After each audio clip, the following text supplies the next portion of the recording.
Olá, boa tarde a todos. Então, o esperado dia chegou para o seminário da Semana contra as Drogas da Clínica Viva.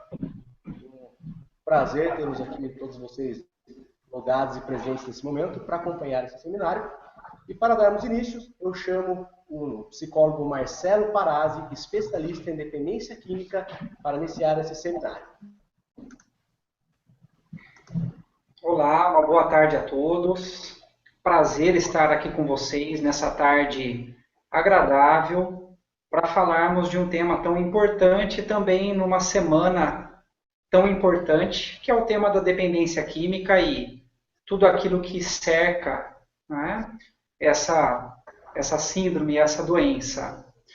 Bom, pessoal, então vou tentar cumprir aquilo que a mim foi destinado, que são alguns passos, né, alguns tópicos para eu abordar com vocês, né? Espero cumprir bem, porque se assim o fizer, levarei informações relevantes a vocês, né? Esse é o nosso intuito.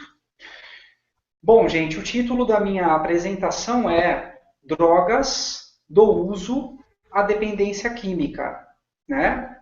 E o primeiro ponto levantado sobre drogas do uso à dependência química é quando beber socialmente dá lugar à dependência do álcool, no caso, né?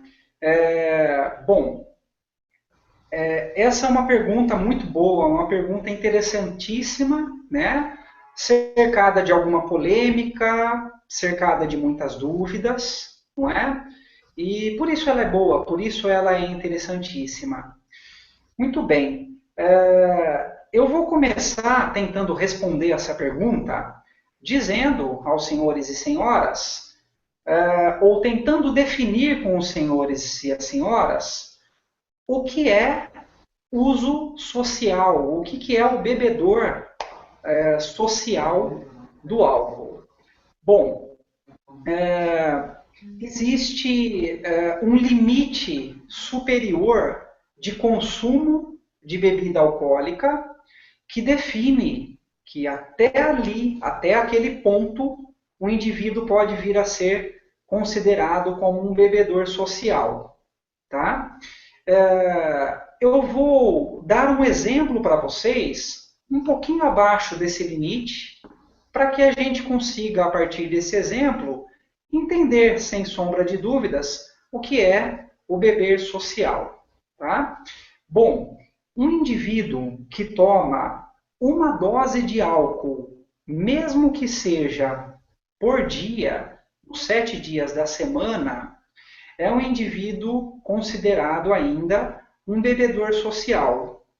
Como eu disse anteriormente, o limite estabelecido pela ciência para um bebedor social está um pouco acima disso, tá? Mas eu penso que esse já é um bom exemplo para entendermos a questão. Eu peguei o exemplo do beber diário de propósito. Por quê? Porque há uma dúvida muito comum, né? Essa dúvida aparece constantemente na clínica, de que o indivíduo que bebe diariamente é um indivíduo que é considerado dependente de álcool. Tá? E com o meu exemplo, a gente desbanca isso, ou pelo menos a gente responde essa dúvida. Não necessariamente o indivíduo que faz contato com o álcool diariamente é um indivíduo que pode ser denominado de dependente daquela substância. Tá ok? Muito bem. Então, o que seria essa uma dose? Para deixar um pouco mais claro para vocês, né? Essa questão de quantidade de álcool também é polêmica. Mas para dar uma ideia para vocês, uma dose se refere a uma lata de cerveja, se refere a um cálice de vinho de aproximadamente 90 ml, tá? Ou se refere a uma dose de bebida destilada, por exemplo, vodka, whisky, que equivale mais ou menos a 25 ml de dose, né? Uma dose de uma bebida destilada equivale a mais ou menos 25 ml dessa bebida, tá ok? Então, a gente tem estabelecido, assim, um bebedor social, tá ok? Para menos disso, continuará sendo, obviamente, um bebedor social. Para um pouco mais disso, até 3 doses dias, ainda pode ser considerado um bebedor social, tá? Desde que o indivíduo não tenha um histórico de dependência de álcool já de outras épocas, de outros momentos, ok? Mas e o que é, então, dependência de álcool? Como que se estabelece, como que se define dependência de álcool? Primeiramente, é interessante eu dizer para vocês que isso precisa vir a ser definido por um profissional habilitado, tá ok? Então, preferencialmente um profissional especialista em dependência química. E num segundo passo, num segundo momento, vou dar aqui algumas ideias, algumas dicas para vocês de como que a gente chega a esse critério, tá? Bem, um indivíduo que apresenta, por exemplo, fissura. O indivíduo, o que é a fissura? Um desejo forte ou moderado de consumir o álcool ou uma substância qualquer já se enquadra como um critério para a gente começar a entender se aquela pessoa tem ou não a dependência química. Então, só para deixar um pouquinho mais claro para vocês que eu não disse anteriormente, a ciência estipula vários critérios, vários pontos que o profissional, ao olhar para um indivíduo, ao entrevistar um indivíduo, vai tentar detectar a presença de alguns, pelo menos, desses pontos, desses aspectos, na vida daquele indivíduo, né? Relacionado ao consumo de álcool ou de drogas daquele indivíduo, ok? Então, se aquela pessoa, desses critérios, apresentar pelo menos de 2 a 3, durante um período de pelo menos 12 meses de sua vida, aí a gente já começa a entender que há naquela relação, né, na relação daquele indivíduo com aquela substância, álcool ou outras drogas, há uma doença se apresentando, há uma síndrome se apresentando, ok? Então eu comecei a falar da fissura, do forte desejo, da forte vontade de consumir uma substância. Tá ok? Bom, um outro critério que pode ser observado é aquele indivíduo que vai, ao longo do tempo, para algumas substâncias um tempo curto, para outras substâncias um tempo um pouco mais prolongado, como é o caso do álcool, por exemplo, é aquele indivíduo que vai aumentando gradativamente a sua quantidade de consumo. Esse é um outro critério para a gente avaliar e observar numa pessoa. Junto disso, o consumo daquela substância vai se tornando gradativamente mais relevante para a pessoa. Quer dizer, vai se tornando, passo a passo, cada vez mais importante para essa pessoa e para esse indivíduo. Esse é um outro critério a ser observado. Tá? Nós vamos também entendendo ao longo disso, ou tentando encontrar no indivíduo ao longo disso, se cada vez mais o seu tempo, o seu dia a dia, vai sendo direcionado para a obtenção daquela substância e para o seu próprio consumo. Esse é um outro critério também, tá? E para finalizar, gente, tá? Eu não vou passar aqui todos os critérios, mas para finalizar, eu diria que o uso contínuo da pessoa, mesmo diante de diversos problemas recorrentes presentes em sua vida, problemas sociais, problemas trabalhistas, problemas interpessoais, também é um outro critério a ser observado. Quer dizer, a pessoa, mesmo com todos esses danos e perdas, ela segue em frente com aquele padrão de uso, com aquele padrão de consumo. Ok? Então, dessa maneira, a gente define quem é o usuário social, né, o bebedor social, por exemplo, e dessa maneira a gente define ou começa a entender quem é o dependente químico de álcool ou de qualquer outra droga, de qualquer outra substância. Muito bem? Bom, dito isso, Uma outra questão que me foi colocada é o que fazer quando as coisas começam a agravar, quando as coisas começam a piorar, quando as coisas começam a desandar, né?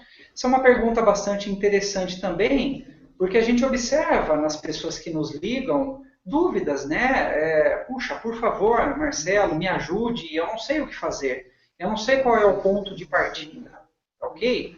Então vamos lá, vamos tentar passar aqui algumas dicas, algumas estratégias nesse sentido também.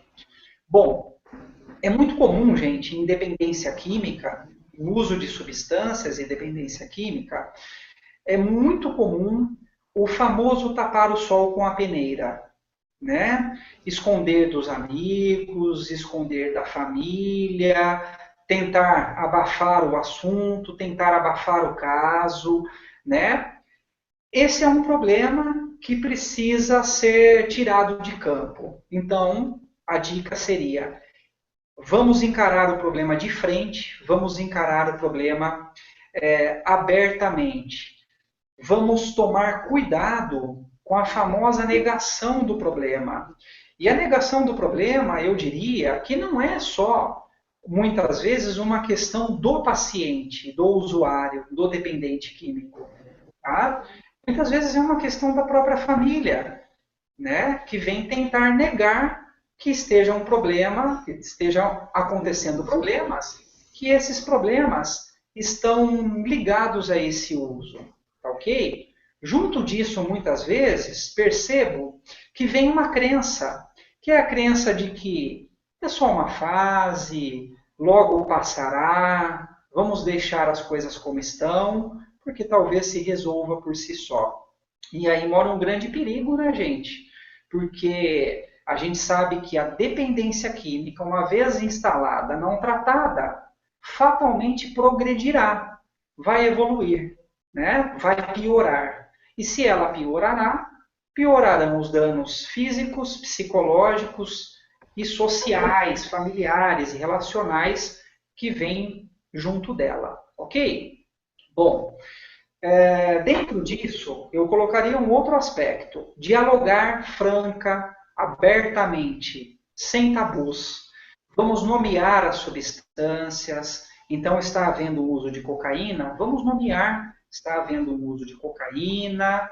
Vamos dialogar. Vamos dizer para o indivíduo as preocupações que se tem, as angústias que se tem, não é? Para procurar uma alternativa, para procurar justamente enfrentar o problema de frente e tentar de fato resolvê-lo, porque existe resolução, né? E o quanto antes essa resolução for buscada por todos, melhores são as chances de recuperação do indivíduo. E o seu contrário é verdadeiro também. Quanto mais esperarmos e quanto mais a doença agravar, vão se reduzindo, né, as boas chances de recuperação de um indivíduo. Ok? Bom, dentro disso, eu ainda queria citar o seguinte a vocês, que a postura da família precisa ser uma postura de acolhimento e não uma postura de acusação, porque daí o indivíduo vai muito provavelmente se fechar, não é? E vai ficar difícil ser estabelecido esse diálogo em torno do problema, em torno do uso, ok? Então, uma postura de acolhimento. Olha, tem um problema, o problema é relacionado a um uso de drogas, dessa droga ou de álcool, né? Dessa forma de beber, e precisamos sentar para nos ajudar, para te ajudar a resolver essa questão, porque é possível, ok? A partir desse momento, gente, independentemente de uma maior ou menor resistência do indivíduo em questão, busquem por um especialista, busquem por um profissional, não é? Pode ser um médico de determinada área, um médico psiquiatra, um psicólogo, né? Preferencialmente um profissional que tenha uma experiência na área, ou ainda melhor, né? Um profissional que tenha uma especialização na área, né? Por que isso é importante, né, gente? Porque é esse profissional que saberá como acolher o indivíduo, que saberá como orientar a família. É esse profissional que se utilizará de uma técnica, que eu cito agora para vocês, usada por nós profissionais da clínica terapêutica Viva, que é a técnica da entrevista motivacional. A técnica da entrevista motivacional para o dependente químico que chega no consultório, que está naquela fase, né, gente, muitas vezes, ou de negação, mesmo que tenha aceitado vir, ou está naquela fase do quero, mas não quero, né? Quero, mas ainda estou com dificuldade de admitir e de aceitar. É uma ferramenta imprescindível, é uma ferramenta fundamental. E por quê?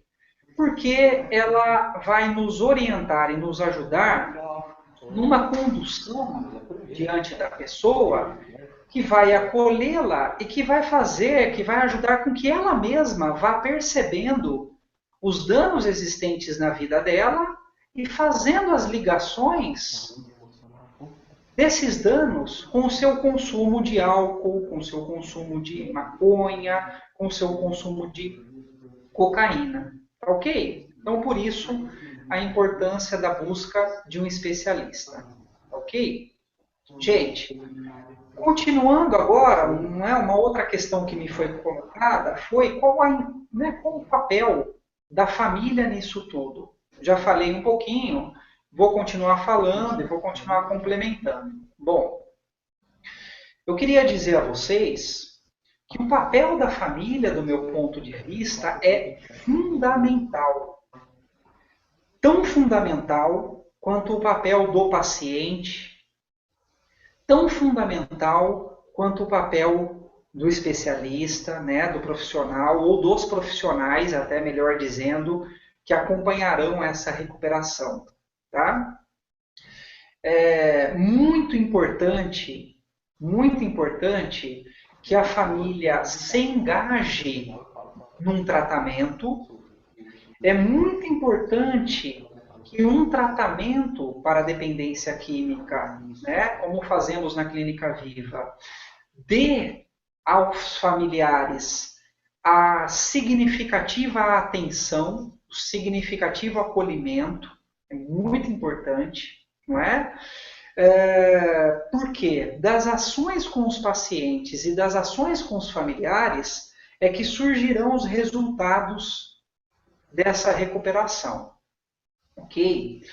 Se nós tivermos um paciente engajado na sua recuperação, com bons profissionais o acompanhando, mas não tivermos a família engajada nessa recuperação e com profissionais os acompanhando, tenham certo que os resultados finais dessa recuperação estarão aquém, ou seja, estarão abaixo dos resultados que nós poderemos ter quando o engajamento é total. Certo, gente? E eu vou dar um exemplo para vocês agora do porquê. Do porquê é tão importante, do porquê é tão fundamental. Porque a família, né, quer dizer, esse sistema familiar pode ser algumas características e alguns aspectos desse sistema familiar, pode ser facilitador, pode ser gerador também do desenvolvimento dessa dependência química. A dependência química de um ou mais indivíduos desse sistema familiar. Então, portanto, se isso não for tratado, se isso não for trabalhado, se isso não for inicialmente olhado, admitido e aceito por esse sistema familiar, para daí ser trabalhado, para daí ser modificado, a gente consegue agora, então, entender a interferência que esses aspectos que continuarão presentes na vida do indivíduo e na vida da família promoverão para essa recuperação. Pode ser determinante, tá ok? Então, dentro disso eu finalizo a minha fala dizendo que a postura de diálogo da família precisa ser uma postura compreensiva, né? Empática. O que é o empático? É a família se colocando no lugar desse indivíduo, dialogando abertamente, né? E estendendo realmente a mão para que todos juntos busquem uma resolução da dependência química desse indivíduo. Junto com isso, gente, a colocação, já começar a trabalhar e a mexer em alguns aspectos do dia a dia, e a colocação de algumas regras, limites, algumas coisas que talvez no meio dessa dependência química, como leis da família importantes de estarem presentes, precisam ser revistas, reavaliadas e precisam ser colocadas ou recolocadas ou reforçadas para esse indivíduo também em questão. Essa questão dos limites, né, é fundamental e é muito importante também. Bem, gente, era isso que eu queria passar para vocês. Espero ter colaborado com algumas informações úteis a vocês. Obrigado pelo carinho, pela atenção.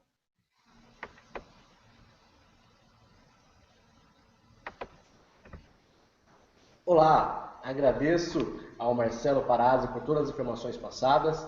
Agradeço aí a todos que estiveram juntos aí, ouvindo todas essas informações importantíssimas que foram tratadas aqui.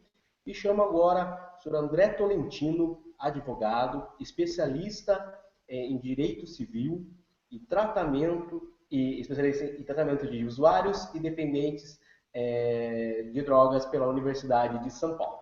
Com vocês, Dr. André Tolentino. Olá. Estão me ouvindo? Boa tarde. Feitas as apresentações, vamos ao trabalho, porque temos bastante assuntos para tratarmos agora nessa tarde. Papel e caneta na mão, vamos lá. Pediram para eu tratar sobre alguns temas, diversos temas relacionados à legislação que trata da questão da dependência química.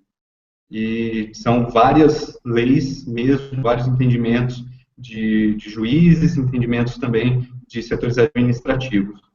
Em primeiro lugar, cumpre informar que o Brasil não possui nós não temos uma única lei de drogas que consiga tratar sobre todos os aspectos.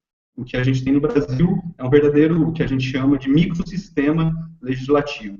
Isso acontece também com direitos difusos e coletivos, e direito a um meio ambiente saudável e algumas outras questões. E dentro do nosso microsistema legislativo que trata a dependência química, as principais leis são o Código Civil, a própria Constituição Federal, a CLT, as leis trabalhistas, que é conhecida como a Lei 11.343, e lei de reforma psiquiátrica, que é a Lei 10.016. Esse conjunto de leis que a gente costuma falar que é o nosso microsistema legislativo atual. Eu digo atual porque é uma larga evolução na cultura de enfrentamento às drogas, como tem nas questões legislativas. Essa evolução começa estudando a história da dependência química. A gente percebe que ela sempre esteve muito ligada com a própria história humana, que até muito que nos faz seres humanos. Porque buscando informações, a gente encontra já há cerca de 5.000, 6.000 anos, nós já encontramos indícios de uso de entorpecentes, em questões religiosas ou de lazer, entretenimento mesmo. Isso, se a gente lembrar, né, a própria Bíblia, né, logo depois da história da Arca de Noé, fala que o próprio Noé ele esteve em estado de embriaguez, gerado pelo exagero no uso de vinho. Então, a gente já consegue, nesse ver que o ser humano sempre teve uma ligação muito forte com entorpecentes. O que chega a ser estranho, esse sistema repressivo que a humanidade usou durante tanto tempo. Esse sistema repressivo que eu acabei de citar, ele é conhecido também como sistema proibicionista, onde a legislação, a lei, onde o país, muitas vezes vários países seguindo uma mesma norma jurídica, ele sempre resolveu, por uma escolha do legislador, perseguir o dependente químico. a nossa legislação, culturalmente, historicamente falando, ela sempre tentou mostrar o dependente químico, que hoje nós tratamos como doente, o dependente químico sempre foi tratado como o marginalizado, como o criminoso. Isso, buscando na nossa legislação, a gente encontra desde as ordenações filipinas de 1603, passando pelo Código Criminal do Império que nós tivemos, passando pela consolidação das leis penais, e uma lei que ficou bastante famosa como Lei de Tóxicos, que é a Lei 6.363 de 1976, que foi uma lei que chegava a falar sobre o sistema preventivo, mas na prática ainda criminalizava o usuário, ainda trazia pena de prisão para o usuário e para o dependente químico. Então, passado essa fase, nós temos um marco extremamente importante na nossa cultura jurídica, que foi a Constituição de 88. A Constituição de 88, ela teve uma verdadeira mudança de paradigma em todas as questões relacionadas aos direitos humanos. Isso a gente vai ver um pouquinho mais para frente. Mas toda a legislação que tem direitos humanos tem como marco de mudança a Constituição Federal de 1988, que é uma legislação indispensável para quem quer ter algum conhecimento sobre o nosso país. O que aconteceu? Hoje, a gente ainda vive, sim, um momento de transição. Como o Dr. Marcelo, ele muito bem colocou, nós estamos precisando melhorar a cultura do acolhimento do dependente químico.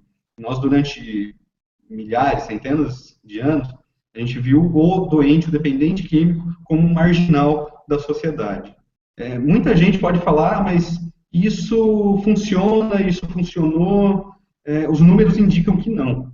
Que, na verdade, nos anos 70 e 80, quando os Estados Unidos, principalmente, promoveu a guerra contra as drogas, primeiro com o presidente Nixon, depois o Bush pai, a gente viu um aumento no uso e aumento no tráfico de drogas durante esse período.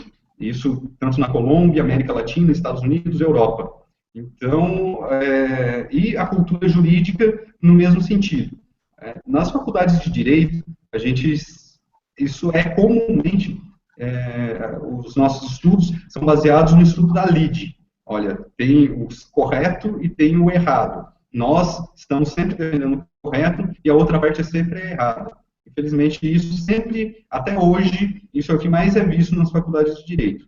E essa mudança de paradigma, essa mudança de cultura, está nos levando a, não, nós podemos todos ganhar. O dependente químico, ele não necessariamente está infringindo a lei, ele está contrário, com uma conduta contrária ao ordenamento jurídico, mas como cadeia, essas punições mais graves. Por isso nós estamos nessa fase de transição para penas, não digo mais branda, mas penas que possam se adequar melhor à realidade do paciente, à realidade do dependente químico. Para quando ele, após o cumprimento da pena, ele possa voltar a conviver socialmente no seu meio.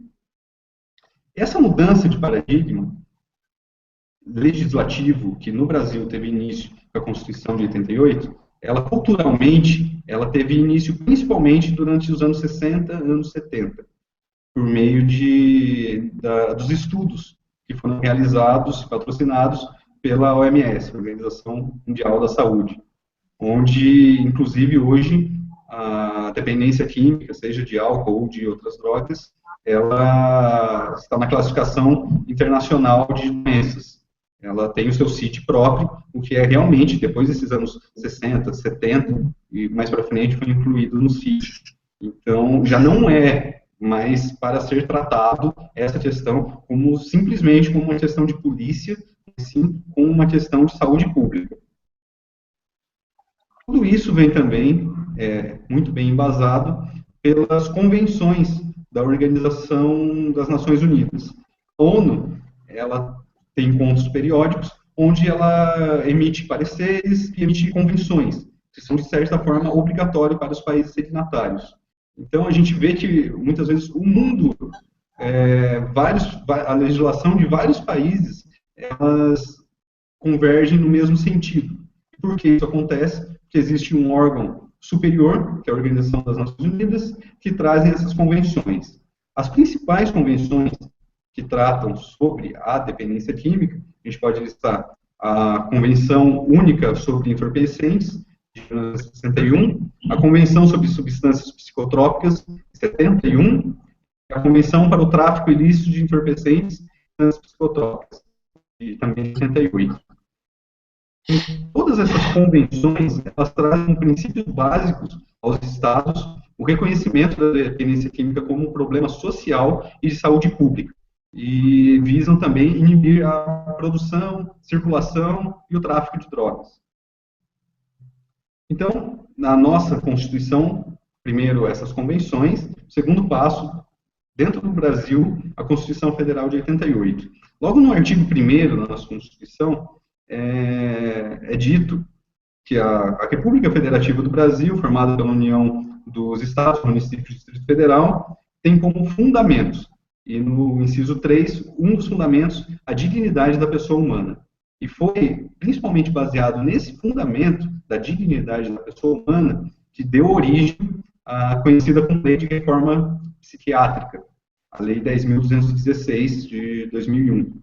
Essa lei foi realmente um marco na divisão de paradigmas de estudo da dependência química e transtornos psiquiátricos. Essa lei também é conhecida como lei antimanicomial. A gente vê hoje ainda, no Brasil, essa lei é de 2001, e a gente ainda vê municípios, organizações, associações lutando contra a questão da internação em manicômios, sem que respeitem essa lei. Essa lei, ela traz que a internação só é indicada quando todos os recursos extras hospitalares se mostrarem insuficientes. Ou seja, só é para internar depois que já for tentado outros modelos de tratamento. Então, essa é a lei de reforma psiquiátrica.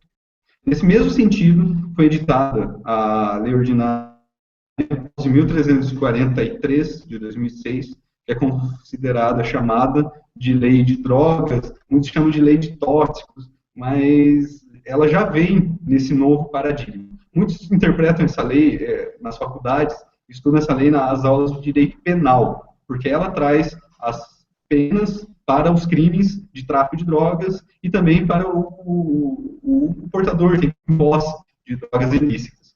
Porém, essa lei é muito mais que isso. A lei de drogas, a lei 11.343, vai muito além de simplesmente uma lei de aspectos criminais.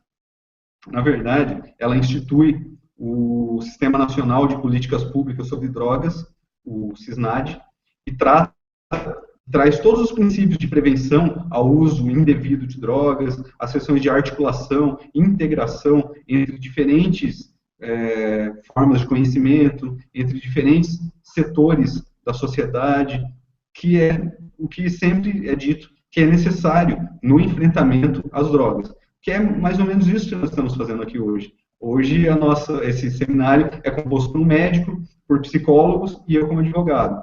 Por quê? Porque a questão de drogas é uma questão extremamente complexa. E essa lei foi muito bem-vinda no nosso sistema jurídico por conta disso, porque ela traz esse modelo preventivo, principalmente esse modelo restaurativo, daquele que já foi pego em tráfico, ou que faz uso, ou propriamente dito dependente químico. Traz todos os seus princípios, são muito importantes, e no seu artigo 19, traz o reconhecimento do não uso, do retardamento do uso e da redução de riscos como resultados desejáveis. Ou seja, ela tenta formar um pacto nacional a fim de que o problema das drogas seja cada vez mais reduzido e não mais por aquele sistema simplesmente punitivo que a gente tinha antigamente. Muita gente critica esses novos sistemas de prevenção, falam que isso incentiva o uso de drogas, mas o que a comunidade acha bastante importante, nós estamos tentando outra coisa. Estamos tentando uma outra abordagem. Por quê? Porque nós já tentamos o modelo proibicionista, nós já tentamos colocar o usuário na cadeia, já tentamos prender e não deu certo.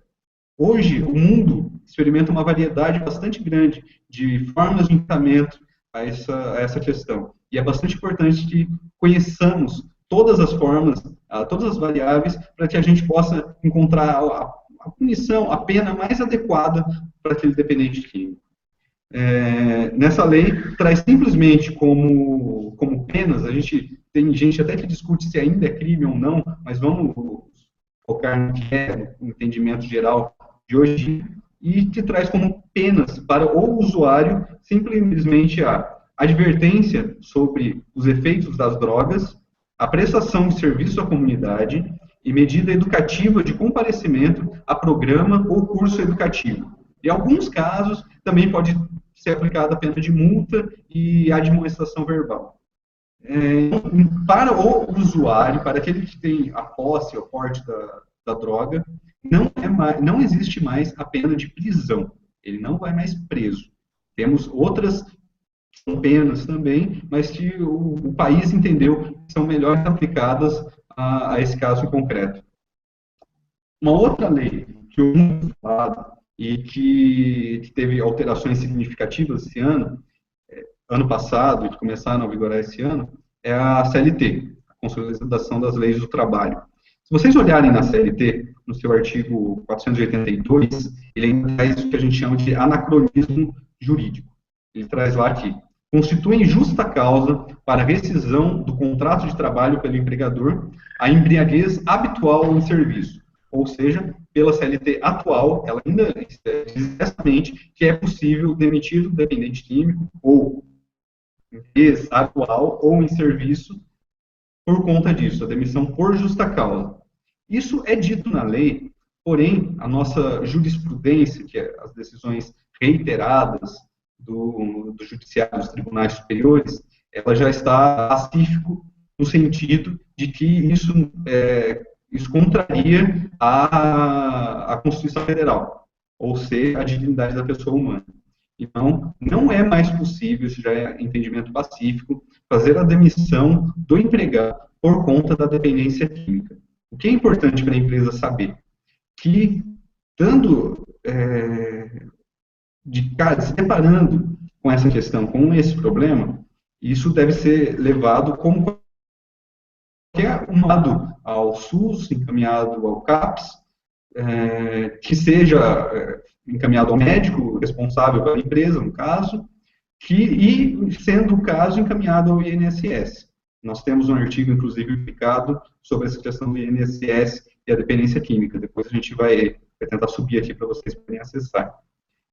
Existe também uma súmula do Tribunal Superior do Trabalho. Súmula são pequenos verbetes que tratam sobre assuntos que já foram tratados sobre eles. A súmula 443, com o seguinte teor: dispensa discriminatória presunção, empregado portador de doença grave, estigma ou preconceito, direito à reintegração. Ou seja, mesmo quando ele não é demitido por justa causa, existe uma presunção de que a dispensa foi discriminatória. A empresa tem que provar que aquela demissão não foi discriminatória. Então é muito importante vocês difundirem essa informação, que pode ser bastante importante.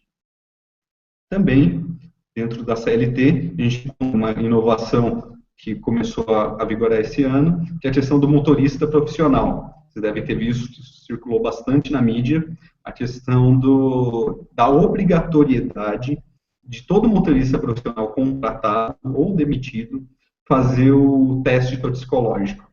Essa questão do teste toxicológico, ela sempre foi uma questão bastante espinhosa. Sempre se discutiu, olha, eu posso fazer o teste, o exame de urina, de fio de cabelo no meu empregado? Já tivemos pareceres negativos, inclusive do Conselho Federal de Medicina, e muita jurisprudência de tribunais superiores falando que não era possível. Porém, com essas novas legislações e com todo esse aparato, hoje o entendimento predominante é de que sim, é possível. Inclusive nós temos, eu creio que esse mês saiu uma decisão bastante importante a respeito disso, falando que sim, que é possível, se toda a legislação for respeitada. Então, primeiro, não existem direitos absolutos, então, pode sim ter algumas questões como essa. Aquela questão, mas ninguém é obrigado a produzir prova contra si mesmo, como a gente viu na questão do bafômetro. Esse princípio é um princípio de direito penal, criminal. Ele, inclusive, ele é disposto no 8º do Constituição da Costa Rica. O único dispositivo expresso que trata sobre essa questão para fins criminais. Aqui nós não estamos tratando para fins criminais, é para fins de direito do trabalho. E uma outra questão que a lei levanta e que pouco foi falado sobre isso na mídia e pouco foi falado sobre isso para as empresas é a necessidade de criação de um programa de prevenção bem definido. Essa lei do motorista profissional, ela fala, sim, que a lei 13.103, de 2015, que fez as alterações na CLT, que é preciso não só fazer o exame toxicológico na admissão e na demissão, e também uma manutenção a cada 2 anos e meio. Ela fala, principalmente, que é obrigatório existir um programa de controle ao uso de drogas e bebida alcoólica dentro da empresa. Ou seja, o exame toxicológico, ele é só a pontinha do iceberg nessas mudanças legislativas. Por quê? Porque não basta a empresa mandar o empregado fazer o exame. O empregado ele tem que fazer o exame e, principalmente, ele tem que saber por que ele está fazendo o exame e o que vai acontecer se der o positivo ou o negativo. A lei não fala o que acontece com o empregado. A lei não fala se ele pode ser demitido, se ele não pode. Esse programa de prevenção que deve tratar sobre isso. É muito sério e é muito importante para todas as empresas fazerem esse programa, desenvolverem esse programa dentro do seu quadro de funcionários. Por fim, como foi dito, a legislação tem todas essas evoluções e, durante todo esse período, o que ficou mais constatado é que a dependência química é uma doença. A dependência química, sendo uma doença, deve ser tratada como tal. E o que a nossa Constituição Federal de 88 fala sobre doenças? No artigo 6º diz que são direitos sociais, ou seja, direito de todas as pessoas, a educação, a saúde, a alimentação, o trabalho, e lista muitos outros. Então, vamos parar por aqui. Educação e a saúde. Como a dependência química é uma questão de saúde pública, a Constituição diz que é obrigação do Estado, e aí Estado no sentido amplo, municípios, Estados e a União, prover um bom tratamento para o dependente químico. E também, o mesmo Pacto de São José da Costa Rica repete isso, que os Estados partes dessa convenção devem promover uma boa saúde pública dentro do seu território. Ou seja, o dependente químico, hoje, mesmo sem dinheiro para custear um tratamento, ele pode sim buscar o poder público, entrando com uma ação, seja de mandado de segurança, ou uma obrigação de fazer, obrigando o poder público a custear esse tratamento para ele. É claro que num tratamento particular é muito mais rápido e você tem muitas opções, mas existe sim essa possibilidade hoje. Inclusive, a Clínica Viva disponibiliza uma cartilha explicando passo a passo como conseguir esse tipo de internação para pessoas que não têm condições de arcar com um tratamento de qualidade. Esse link vai subir também para vocês. Agora, já terminando o que eu vim falar, sobre as perspectivas com relação a isso. As principais perspectivas são, em primeiro lugar, o Estado também, o município, os Estados e a União transferirem cada vez mais as responsabilidades para as empresas e para particulares. É um choque. Mas sim, esse é uma perspectiva de futuro. Em segundo lugar, trabalharem cada vez mais a política de redução de danos. Estamos agora com o enfrentamento ao crack e essas políticas de redução de danos estão sendo bastante difundidas. E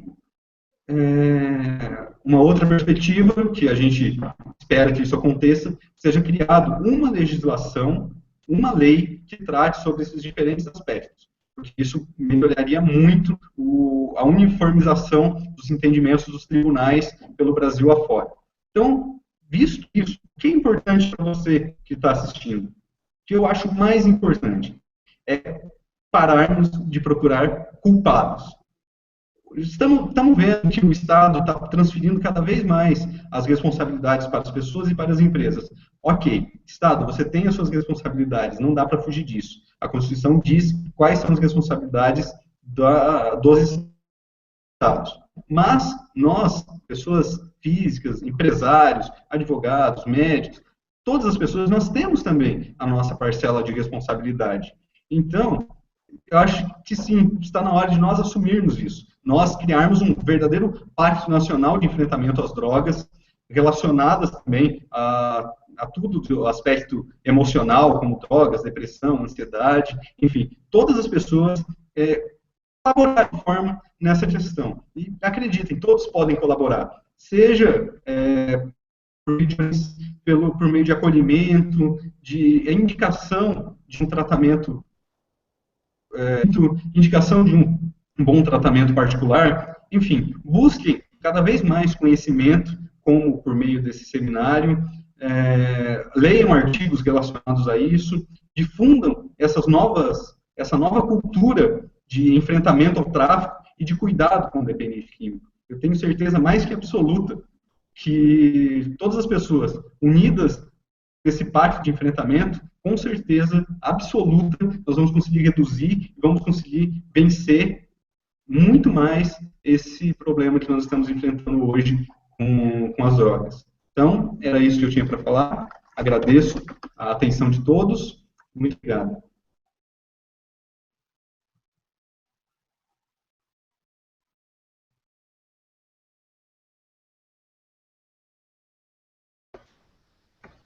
Olá, agradeço muito ao doutor André por todas as informações sobre essa questão da legislação, nos abrangendo aí vários assuntos importantes sobre essa questão da dependência química e sendo muito esclarecedor em sua fala. Convido agora o doutor Guilherme, médico psiquiatra, especialista em dependência química pela Unifesp, para conversar um pouco sobre essa questão também da dependência química.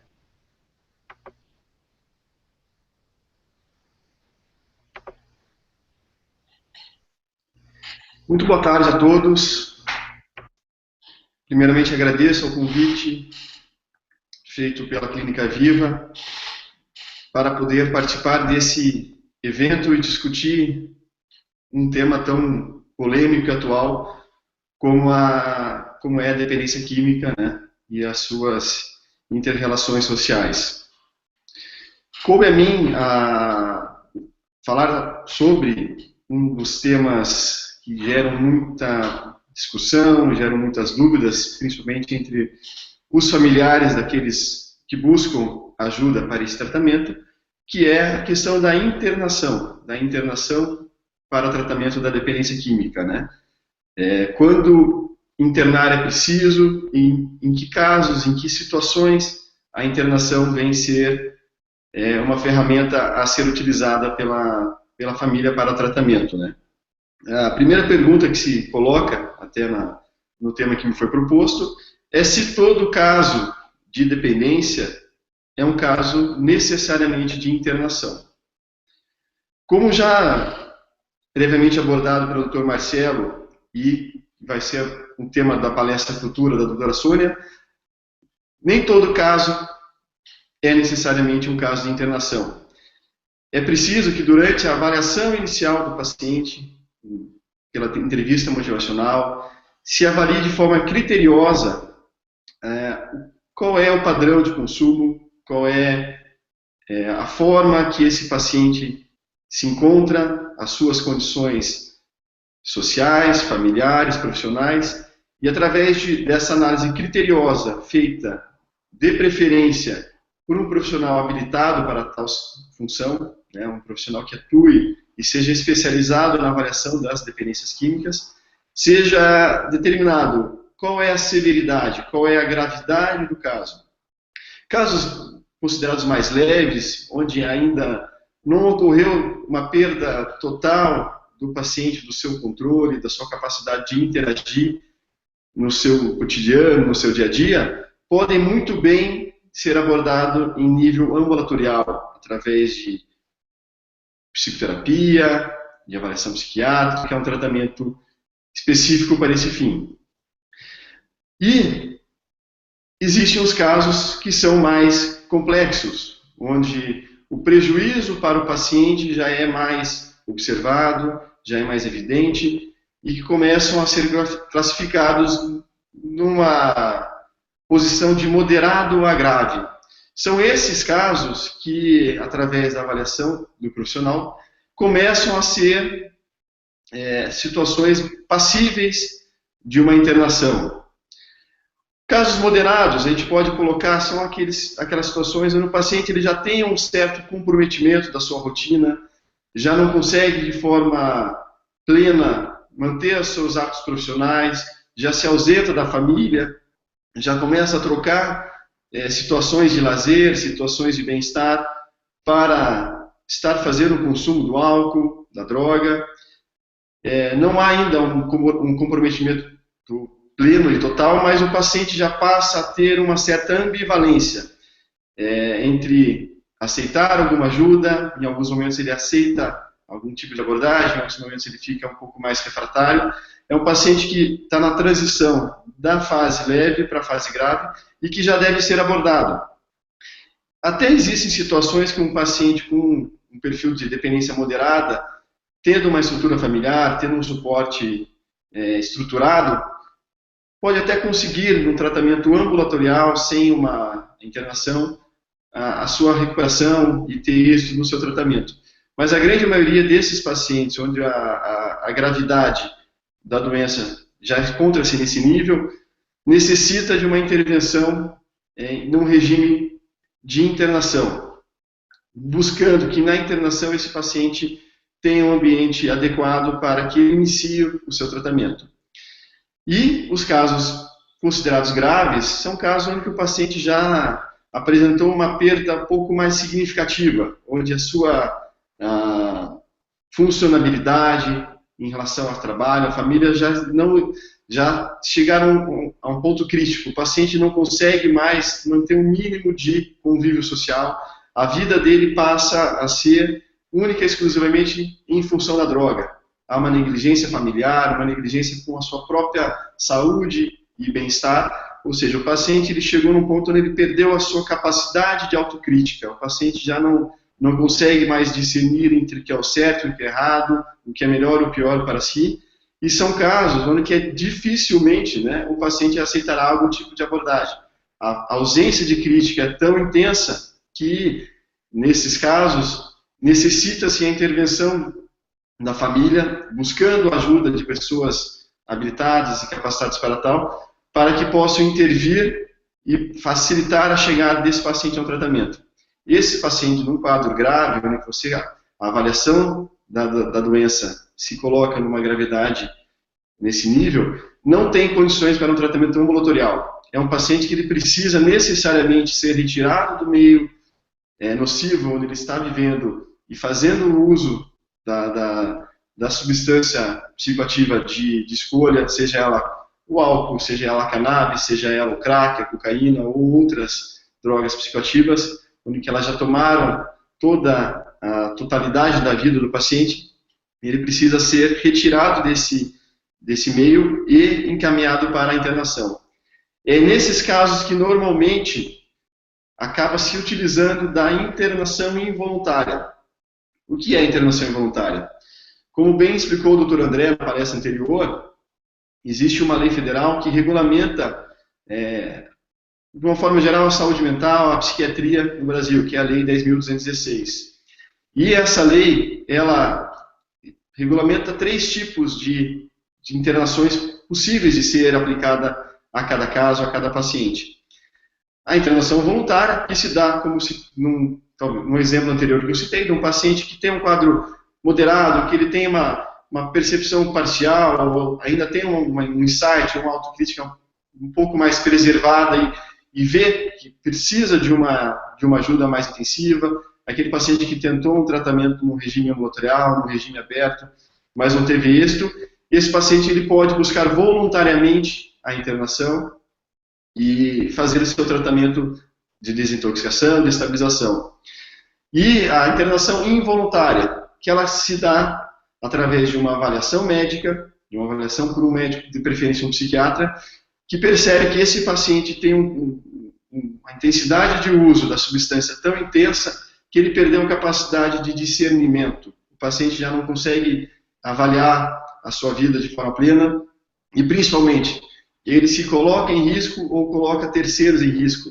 Seja um alcoolista que já passa a dirigir de forma rotineira sobre embriaguez e acaba se colocando em risco de acidentes ou a si mesmo a terceiros, ou a dependente químico que, pela gravidade do uso, se torna violento, se torna agressivo contra familiares, contra sua esposa ou terceiros, ou mesmo até a autoagressão, o paciente que passa a se autoagredir em função da doença.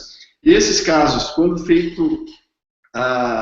são avaliados por um psiquiatra, por um profissional da área de saúde, e percebe-se essa situação, indica-se a internação involuntária, sempre com a corroboração da família, que provém a autorização necessária para que o médico intervenha e proceda à internação involuntária, onde o paciente é encaminhado a uma clínica para tratamento de sua dependência e ficará lá pelo tempo que os profissionais de saúde, basicamente o psiquiatra, o psicólogo e demais terapeutas, avaliarem que ele possa recuperar a sua capacidade de discernimento e de autocrítica, né? Então, a internação involuntária é um ato médico, é um ato para ajudar, para salvar a vida de uma pessoa que, devido à sua doença, que é a dependência química, se coloca numa situação de risco, numa situação de vulnerabilidade e necessita que alguém intervenha pelo paciente nesse momento.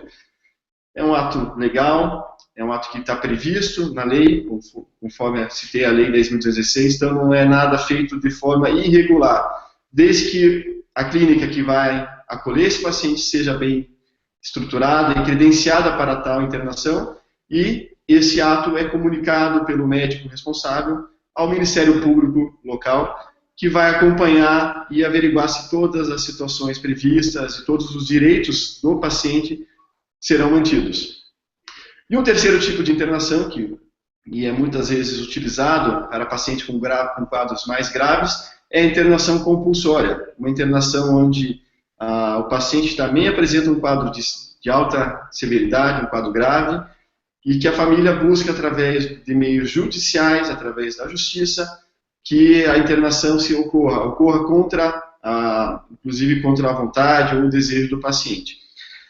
Mas o que é mais comum no nosso meio, nesses casos de maior gravidade, é a internação involuntária.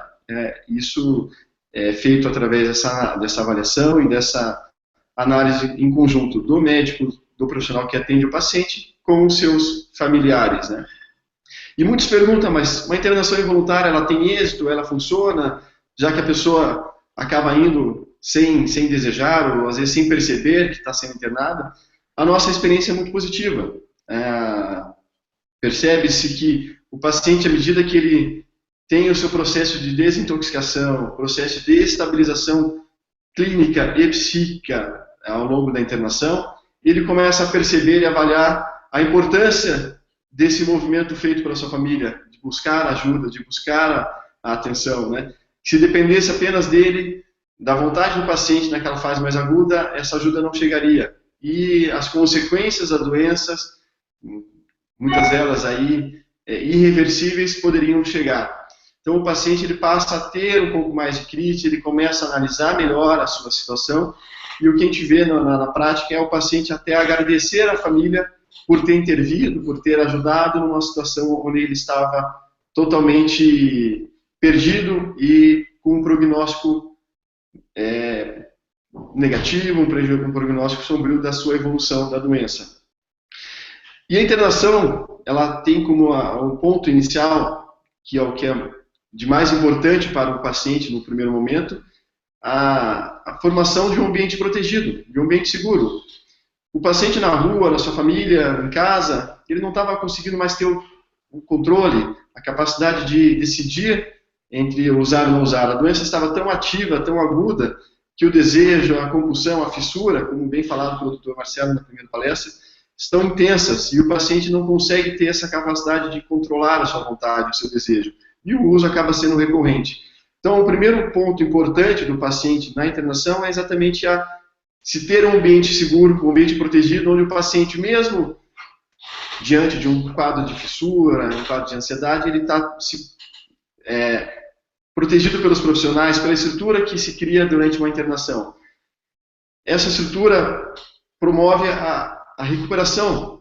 Por o passo seguinte que o paciente, à medida que ele interna, é que o seu organismo possa se desintoxicar. Então, aquele paciente que vinha no uso constante, diário, de alta doses de substâncias psicoativas, de álcool, cocaína, à medida que ele interna, encontra um ambiente seguro, onde que mesmo no pico de fissura ele não vai ter acesso à droga, e ele passa a ser atendido por toda uma equipe especializada, ele é avaliado pelo médico psiquiatra, é avaliado pelo psicólogo, é traçado um plano terapêutico individual para aquele paciente, onde vai se estipular as etapas que ele irá cumprir. E a etapa inicial do paciente durante a internação, né, é o processo de desintoxicação, onde o paciente fica em observação um pouco mais constante, é tratado de forma psicoterápica e farmacoterápica os seus sintomas de abstinência, a sua ansiedade, a sua angústia, a sua insônia, que são os sintomas comuns da síndrome de abstinência à substância.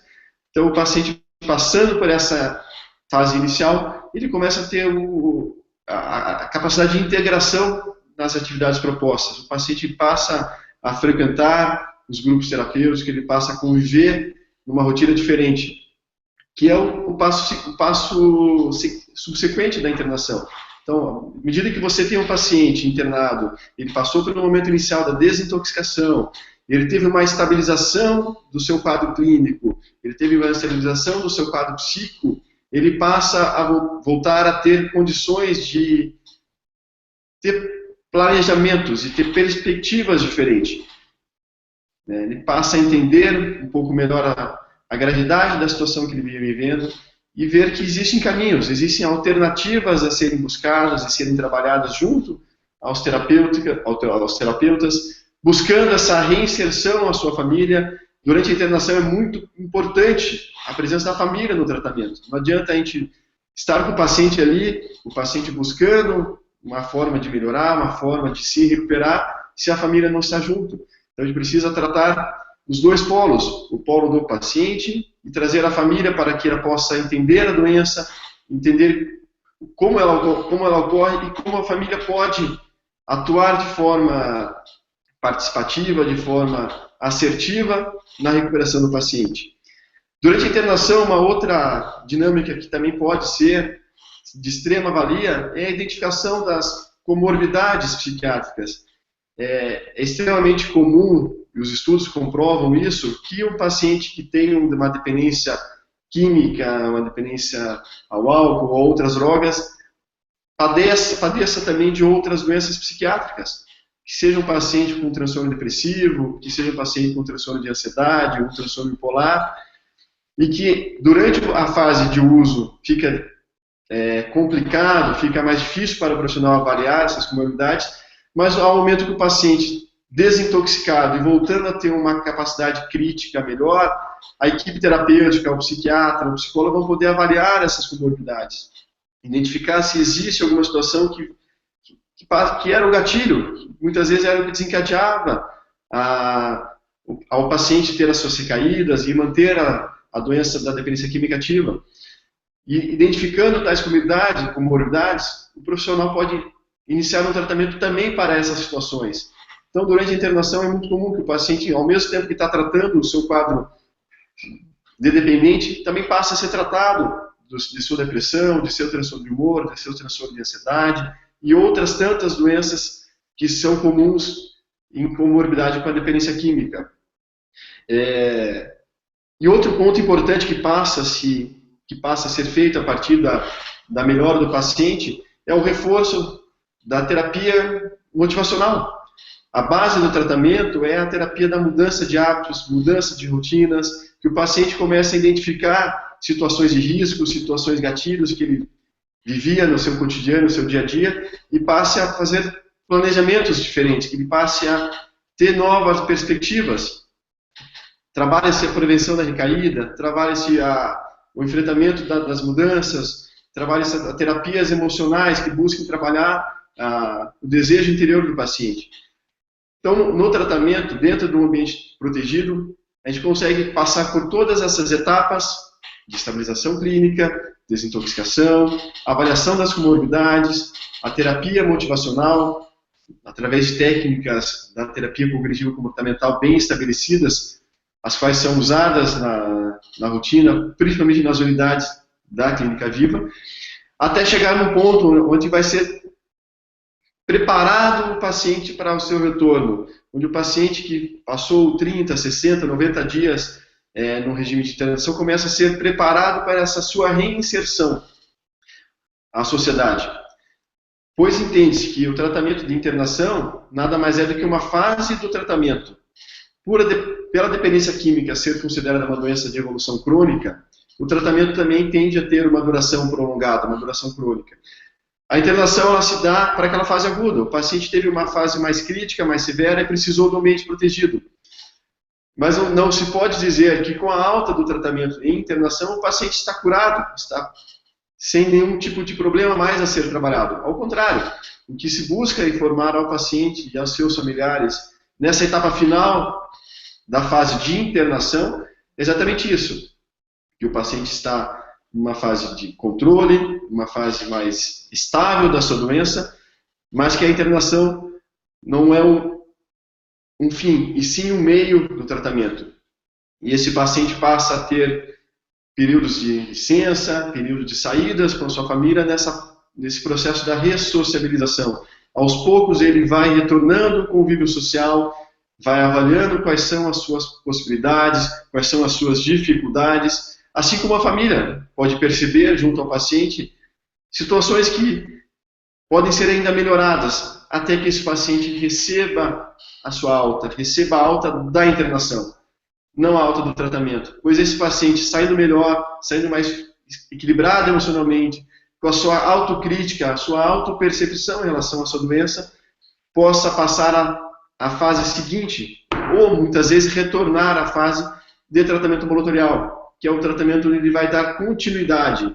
Esse paciente vai manter a sua avaliação periódica com o seu psicoterapeuta, vai passar por consultas médicas para que haja a manutenção da abstinência, que é o foco maior e que vai prover que esse paciente seja reinserido ao seu trabalho, volte a ser uma pessoa funcional para a sociedade, que ele volte a ter o seu papel como provedor de sua família, dos seus laços familiares. E isso precisa ser mantido.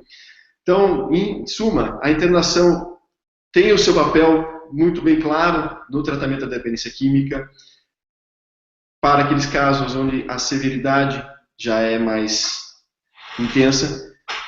E se for feito num ambiente terapêutico, num ambiente onde os profissionais são capazes, são capacitados para poder prover essa ajuda, a recuperação acontece. E o paciente pode retornar ao seu convívio, pode retornar às suas rotinas cotidianas.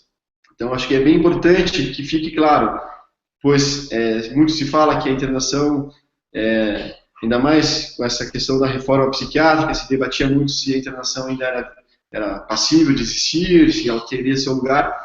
Ela tem o seu lugar para o tratamento, ela existe para aquele paciente grave, e que se não for tomada a conduta, se a família não intervir no momento certo, muitas vezes a gente perde o paciente, perde a oportunidade de ajudar a salvar aquele cidadão, aquela pessoa, aquele pai de família, aquela mãe de família que precisa muito dessa ajuda. Então, fica essa mensagem, espero que eu possa ter conseguido mostrar às famílias que estamos assistindo em que momento a internação pode ser uma ferramenta útil no tratamento de dependência química, qual é o seu papel, e entendendo, a internação ela serve sim para salvar o paciente na sua fase mais aguda. Caso existam dúvidas ou alguns questionamentos, me coloco à disposição para que no final da palestra eu possa responder, ou mesmo através do site depois das perguntas que forem enviadas. Muito obrigado pela oportunidade e uma boa tarde a todos.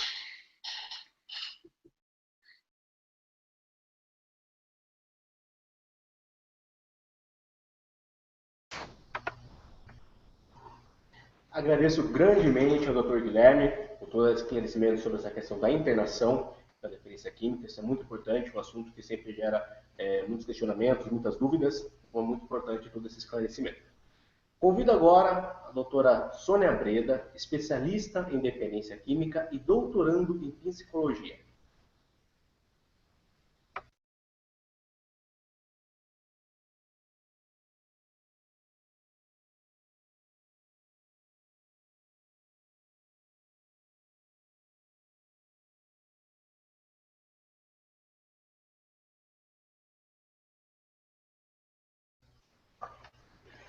Boa tarde. Vamos estar falando aqui sobre o convívio social e a influência da família na dependência química. Para isso, nós vamos estar falando mais um pouquinho. Então, o que é dependência química? Então, dependência química é uma condição física e psicológica caracterizada no aumento no consumo da substância psicoativa. Quando eu falo substância psicoativa, eu estou me referindo sobre drogas. Então, seja lícita ou ilícita, nós estamos falando sobre todas as substâncias. E segundo a Organização Mundial da Saúde, dependência química é uma doença. E por que é uma doença? Porque ela desencadeia doenças psíquicas, que são as chamadas comorbidades. E aí eu falo, e o que são comorbidades? Então são depressão, ansiedade, transtorno de humor, transtorno de déficit de atenção e hiperatividade e outros. Aí, se acontece uma interrupção no uso de substâncias psicoativas, eu vou ter uma sensação desprazerosa no meu organismo. Eu vou ter uma abstinência. E como ocorre essa abstinência? Vai ocorrer através de sinais, através de sintomas desconfortáveis, como, por exemplo, dores de cabeça, dores de estômago, ânsia, irritabilidade, insônia e outras. E aí, existe na classificação da dependência química, nós temos leve, moderada e grave. E como que eu vou definir isso? Então, eu tenho lá, leve. O que seria uma dependência leve? É quando se tem o uso de uma substância psicoativa, pode ser frequente ou não, mas que nas suas áreas da vida, ela começa a dar problemas. Então, eu tenho problemas na área ou financeira, ou financeira, ou profissional, ou familiar. Eu tenho algumas áreas com alguns problemas, mas eu tenho a identificação e eu peço ajuda. Aí eu tenho a dependência moderada. O que seria uma dependência moderada? É quando eu já tenho o uso de substâncias psicoativas e trazem consequências para a minha vida. Então, quais são? Aí eu tenho aí problemas em várias áreas da minha vida, como área familiar e do trabalho, eu tenho problemas financeiros, eu já tenho brigas com amigos, eu já começo a ter vários problemas e várias consequências por isso. Muitas vezes eu até tenho a vontade e aí eu venho e peço ajuda. E tenho a dependência grave, né? Como o Dr. Guilherme explicou bastante, mas nós temos uma dependência grave. Como seria? Aonde tem um uso compulsivo de substâncias psicoativas e aí o paciente tem uma necessidade cada vez maior de fazer uso dessa substância e se instala então a dependência. Muitas vezes esse paciente até pode vir no ambulatório para fazer o tratamento um pouco mais resistente, aquela situação de que não quero e venho forçar. Então, isso se tem ainda para se fazer assim, como foi falado em todas as dependências, nós temos que fazer a entrevista motivacional. Mas há a possibilidade de se tratar quando o paciente tem aceitação ao tratamento. Aí, a gente vai falar também um pouco sobre esse programa de tratamento. Então, eu tenho um programa de tratamento sem internação. O que seria? É onde o paciente vem no ambulatório, tem todo o apoio psicológico, tem todo o apoio psiquiátrico, onde o paciente tem o dia e horário para ele, e ele tem a vida dele ainda podendo conviver com a família, na sua casa, no seu trabalho, nos seus estudos, ele não fica recluso daquelas atividades. Ele vem para um tratamento ambulatorial. E aí nós vamos falar, e a família, né? Aonde fica? Então, a família, ela é muito importante no processo terapêutico. Por quê? Porque o paciente precisa ser valorizado, ele precisa ter afetividade e ele precisa ter a participação da família na interação. E aí a gente vai dizer assim, mas o que é família? Né? Família, nós tínhamos já um conceito pré-estabelecido, que seria pai, mãe e filhos. Mas, na verdade, família é pai e filhos, mãe e filhos, avós e netos, tias, tios, primos. São pessoas que convivem juntas ou separadas, mas que eles têm vínculos afetivos e eles interagem entre si. E muitas vezes ocorrem assim, né? Famílias, pais que nos procuram e falam, mas onde foi que eu errei? O que foi que eu fiz que o meu filho, a minha filha é dependente químico? Aí acontece assim, existe um lado, né, que tem a dependência por conta de aquela situação de ter famílias, que nós temos aí o gen, que é a genética, então é a vulnerabilidade.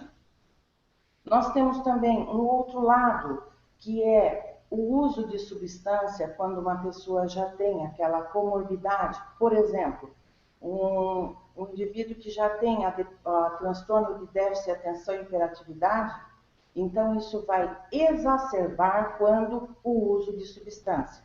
Então tem mais facilidade pela dependência. Mas muitos casos ocorre como? Ocorre através de fatores de risco. E o que são fatores de risco? Fatores de risco são aquela baixa autoestima, insegurança, pais que sejam autoritários e mães permissivas ou vice-versa, falta de diálogo, desvalorização no trabalho e na escola, desmotivação no trabalho e na escola, são fatores que interferem na vida e no cotidiano. Aí nós precisamos o quê? De fatores de proteção. E o que são fatores de proteção? Os fatores de proteção são famílias tendo diálogo, vivendo todos em comunidade, aonde a gente vai estar, quando um pai ou uma mãe fala ou dá uma ordem, o outro não vem para retirar essa ordem dada. Então, existem várias situações, né? Principalmente assim, conversar francamente com o filho, falando sobre o que é droga, que ele saiba dentro de casa, sabendo com quem o filho está, aonde está, quem são os amigos dos meus filhos. Então, ter muito diálogo e sem tanta acusação. Aí eu consigo muitas coisas. E aí, terminando um pouco com vocês, nós vamos falar a família, né? A família, ela é verdadeiramente o sustentáculo para que se tenha uma boa relação, uma boa estrutura emocional. Bem, eu tinha para falar para vocês, é isso.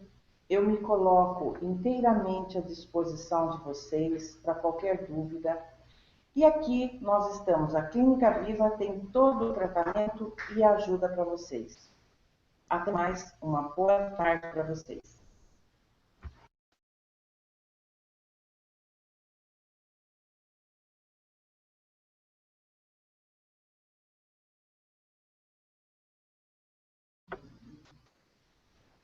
Olá, agradeço muito a Sônia por toda essa abordagem, todas essas explicações, essas informações tão importantes sobre esse tratamento que é feito também sem a internação. Lembro também que no tratamento ambulatorial que a Clínica Viva realiza, nós utilizamos uma farmacoterapia que auxilia o paciente durante todo esse processo do tratamento ambulatorial. Um dos produtos que nós utilizamos é a cortexetina, que é um desintoxicante que age no paciente fazendo essa desintoxicação da substância e auxiliando ele nas questões da ansiedade, das fissuras e vontades de uso da substância. Qualquer mais informações que vocês queiram, podem enviar para o e-mail atendimento@grupoviva.net, que vai estar descrito aí. Eu posso passar mais informações, qualquer dúvida que vocês tiverem, pode encaminhar para esse e-mail, seja para qualquer profissional que esteja aqui presente durante essa palestra, que nós vamos encaminhar até o profissional para que ele te responda da melhor forma possível. Bem, sou o Júnior Marguerite, estive aqui com vocês, fazendo essa moderação desse seminário. Agradeço a presença de todos que estiveram com a gente aqui, disponibilizaram o seu tempo para acompanhar esse assunto que gera tanta polêmica, tantas dúvidas. Acredito que tenha sido muito esclarecedor. Qualquer outra dúvida que tenham, repito, entre em contato com a gente. Tá? A Clínica Viva agradece enormemente a presença de todos que fizeram o seu cadastro, estiveram junto com a gente durante todo esse tempo e acompanharam sobre essas informações. Desde já informo a todos que esse é o primeiro seminário que a Clínica Viva realiza de forma online e teremos outros seminários, então fiquem atentos.